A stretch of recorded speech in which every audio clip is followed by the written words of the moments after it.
It's a warm Carolina day. It's 11/2, so for some reason it's like 80 degrees. It could be the south, it could be the global warming. So we got November going on. As anyone can tell you, Tolstoy is a fan of the hiking, and therefore a fan of the outdoor gear. I think one of my favorite happy places is Bass Pro, which they don't really have down here. They do, only in Raleigh. Never been there. They have another place out in Greensboro and next to the military base called Gander Mountain, which is kind of cool. It's a little less colorful looking than Bass Pro, but the gear there is more tactical, I guess. I saw a Beretta 50 cal for $11,000. I don't have $11,000, and if I did, I wouldn't buy a Beretta 50 cal. But that shit's awesome. That shit is awesome. So anyway, about a year ago, though, I was kind of in a crisis because I didn't really have any good hiking shoes. I was wearing some like Vietnam River Jungle Boot knockoffs that I got from Rothko, from a military supply store in Rockville, Maryland, and those were incredibly uncomfortable. I got them because a lot of the places that I was hiking in Western Maryland had rivers cutting through them, and getting your feet wet was going to happen. And so having a boot that drains was helpful, specifically after a hike that I did actually it was the day after my birthday, March 9th, and there was snow everywhere, and I wore my Doc Martens and a pair of wool socks. Didn't matter. Shoes got wet. Boot rot happened. I've told some people in the military that, and they're like, "Oh, tricks like that use for boot rot to happen." Yes, it does. It was still fucking uncomfortable. So after that, when the summer hit, got some Vietnam River Jungle boots going on.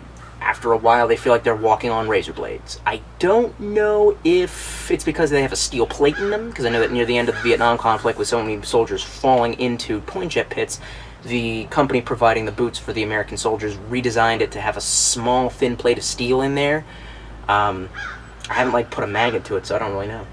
But long story short, about a year ago, I still wanted to keep hiking, although there's not really a lot of good hiking in this area. That's why I haven't tried out too many videos. I still have to show you Mount Moro. It's not terribly great. It's only about 800 feet in elevation, 900 feet in elevation. But when you get to the top, it still feels kind of, whatever, mini triumphant. What do you expect? You think I'm Nathan Drake? I gotta be Nathan Drake over here? What the fuck, man? Why are you harshing my... why am I doing voices? Do you like the voices? Do the voices tell you to do things? Do they tell you to hurt people? Yes. No, I'm just kidding. And, so I was looking for a good pair of boots. Thankfully, I found the ones that I'm wearing now. These are just, oh yeah, there you go. This is comfortable. Why didn't I get a stand? Why didn't I plan ahead? Why don't you just take the shoe off? Because I'm in the back. Anyway, long story short, cheap Walmart boots. Cheap Walmart boots.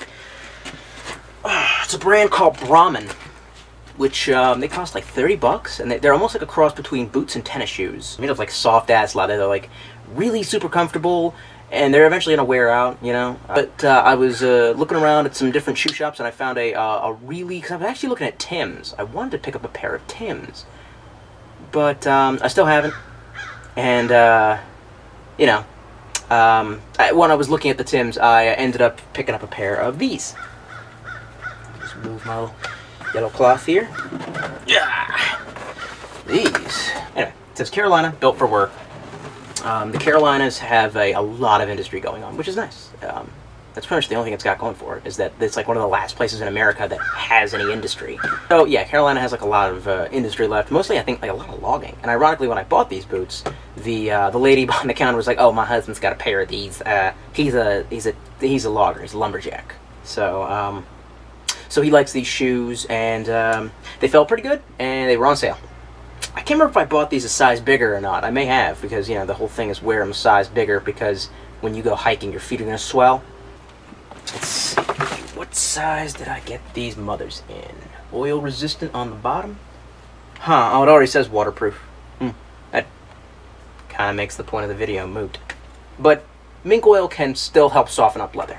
It can't hurt, unless you do it way too often. I've minked a pair of boots once, twice, and they ended up getting really soft, and well, anyway. Let's see, what did I get? I did get a 10. Darn. Well, that's not bad, because you're going to be wearing wool socks with these. I just really wanted these to have a really badass, dedicated pair of boots that could take me anywhere in the forests, in the mountains.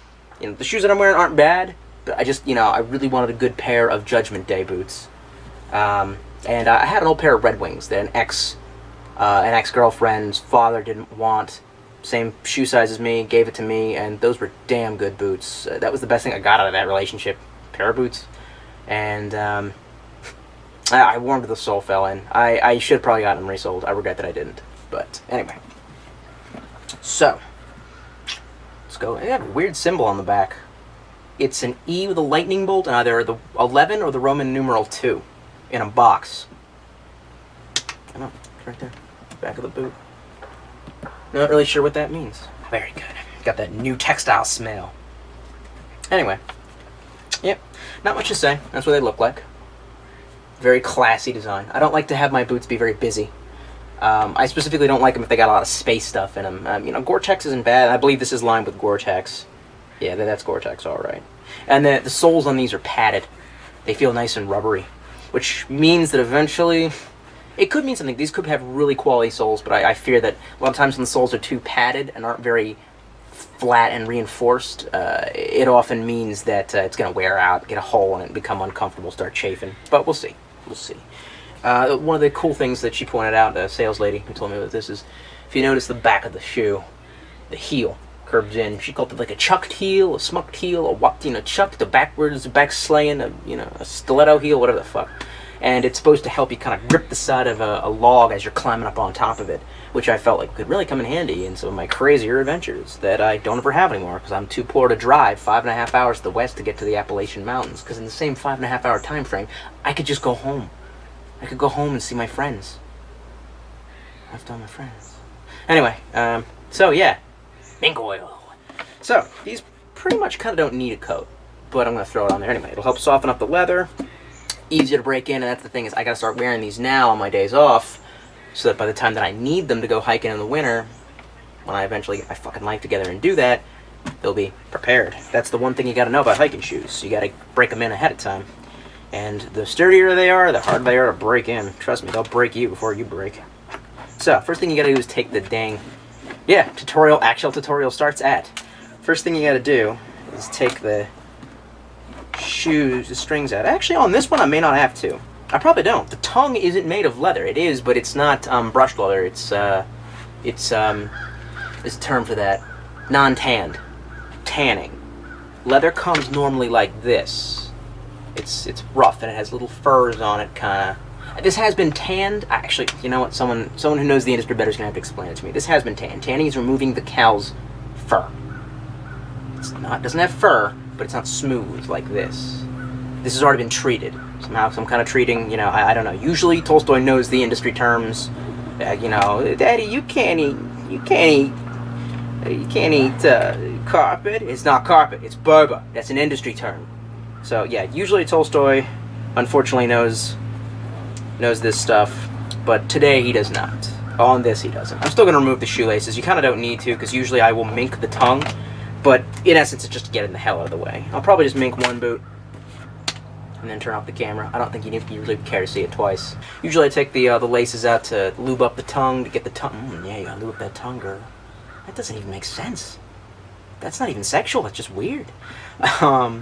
Usually gotta get the tongue, you know, with the mink oil. A lot of people say you gotta clean the shoe first. These shoes are clean. Haven't ever worn them. They're cleaner than Skeeter's Peter. Who's Skeeter? I don't know. Have I seen this Peter? I have. And it's clean. I have two. This is how much. Kiwi mink oil. You will see this in every, gas station, every convenience store, every, whatever, every 7-Eleven, every CVS pharmacy, every grocery store from here to Timbuktu. I've got 2 tins of this dang stuff. That's just how much it's like, hairpins for girls, or just, Tic Tacs or gum. You never fit, or chapstick. You never ever finish it. You just lose it and then buy another one. Let's see, which one of these is... This one's got more in it, so I guess we will save this one for later. These tins... Oh, and I like the smell. I like the smell of mink oil, too. It's like the smell of hops number 9. Anyone who tells you that they like the smell of gunpowder has never smelled gunpowder. I can tell. Overly manly men right now are going, that's not true. I love the smell of gunpowder. When you go to a firing range, it smells like farts. And you get that smell in your teeth, too. I don't know how it gets in there. You taste it. The taste of the smoke from the, the shell's ejecting and kind of wafts, and it smells like metallic farts. But hops number 9, yeah, it's like Nathan's Hone oil. Makes you high if you don't do it in a ventilated room. You need a cloth. Usually I'll use like a used up sock or something like that. But this is all I really had. These are like a little tiny dish towel, but I have like for some reason, these were like from a dollar store. I think my mom got me these when we moved into the apartment. It's like, I got like 10 of these things. I wanted to use something else, but, you know, whatever. Because you're going to end up throwing it away. Mink oil is not going to wash out. You can't put it in the... You can't put, you're not going to recycle it later. You can't use it to dry dishes now. You got to get it on there. Yeah, there you go. Nice and slow. Why does it always go sexual with you? God damn it.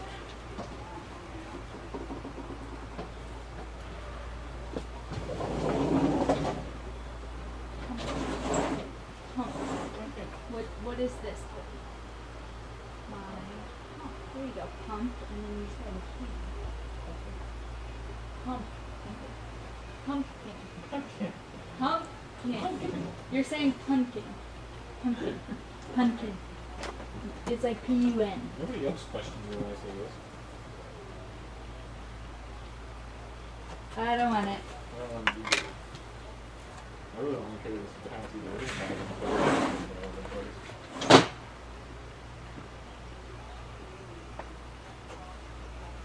Yours has a soft spot. I'm opening it. I can see how bad it is. Oh! I shouldn't have opened it! They were contained in there. And now they're out.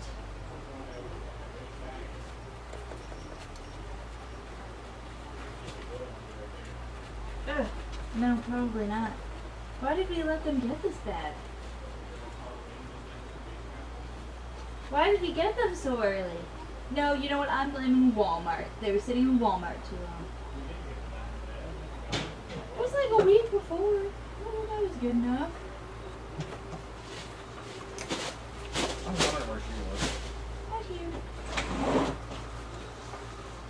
I don't know the best way to go about it. I'll hold.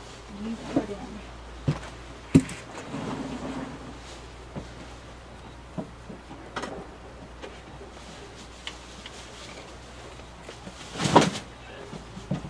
Open.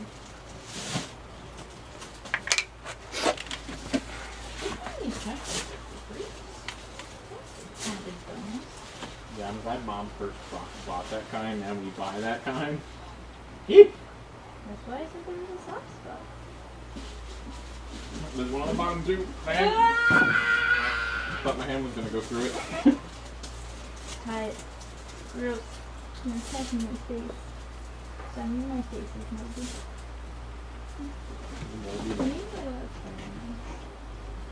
How?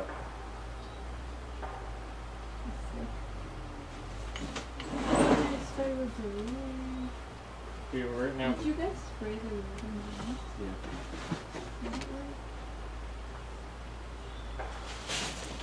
Oh!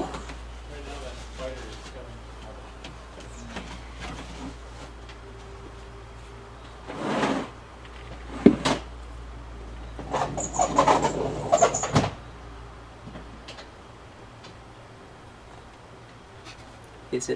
Is it safe?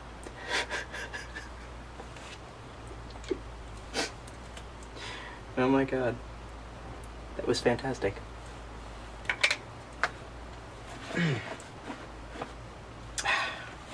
This cloth is a little harder to do it than with a sock, because you kind of have to keep it taut around your 2 fingers.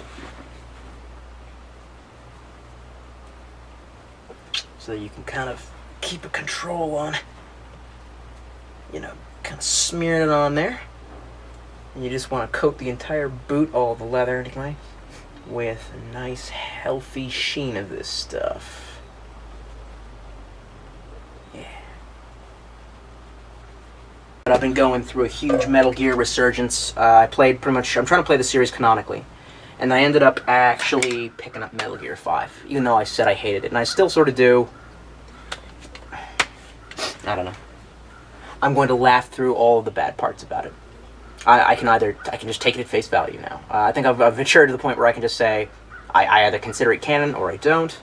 Doesn't bother me. You know, it was Kojima's last. That was way too much. I played way too much right there. So you can see it's kind of way too white and smeary, but that's okay. But I really did smear too much on there. If it looks like a Yeti was having sex with your boot on the side, you've gone too far. Tolstoy, you've always gone too far. You finish adding on the coat, you can kind of grip the boot between your knees, take the dry part of the cloth, so I guess we just fold it in. You can kind of buff it. Kind of just give it one of these to kind of take off a lot of the excess oil and smear it around, give the boot a nice, healthy little buff. I used to have a whole shoe shine kit. I enjoyed shining shoes. I was the shoe shine boy when I was younger. This is one of the very few manual skills I'm actually good at. Of course, it doesn't even take a retard to do it, so that explains why I'm good at it. Still haven't figured out I haven't mastered sharpening knives. I mean, I can put a little bit of an edge on one. Oftentimes those edges have burrs, but, like fucking whatever. Ah, dang it. I've been kind of suffering from a little bit of a head cold recently, and I took some Sudafed this morning, which really helps me. Yeah, I get charged. It bumps your blood pressure up. I usually don't use it because it really gives you energy, and last time I took it, I ran 22K. That's 14 miles. Not even making that up. Anyway, long story short, nose rocket. Alright. And there you have it. Yeah, that looks pretty good. It's got a nice sheen to it. Looks all sexified.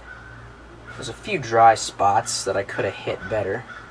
Ugh. Well, there's a little excess on this side that I just got my hand on. I originally was going to smoke a cigar while doing this video, but then I realized your hands are covered in oil. Maybe don't light things on fire while you're doing that. So after I finish doing this video, maybe I'll smoke 'em peace pipe. Haven't done that in a long time. Been trying to take it easy on my liver. I've been working so many damn days in a row that my overtime checks have been crazy, and haven't had a chance to get boozed. So I've been pretty sober. I pretty much went like a month without a drink, and